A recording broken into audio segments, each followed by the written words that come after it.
Bu dünya qanunlarla idarə olunur. Birinin namusuna baxacaqsansa, namusuna baxacaqlar. Bu qaydadır, qayda. Cazibə qüvvəsi kimi bir şeydir. İndi sən tövbə edirsən ki, dəyiş qaydanı mənə görə. Allah da dəyişir.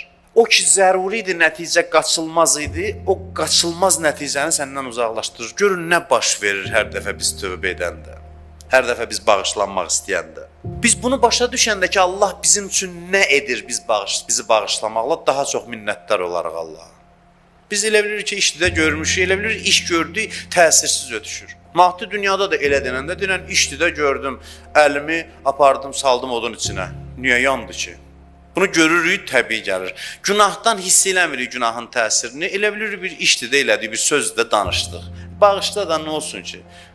Bağışda, yəni bunun, belə deyək, mənim bədənimə, ruhuma vurduğu həmin o zərbəni, həmin o, necə ki, od bədənimi yandırıb, əlim yanıb, indi onu əvvəlki vəziyyətə qaytar. Başa düş ki, bunu istəyirsən Allahdan.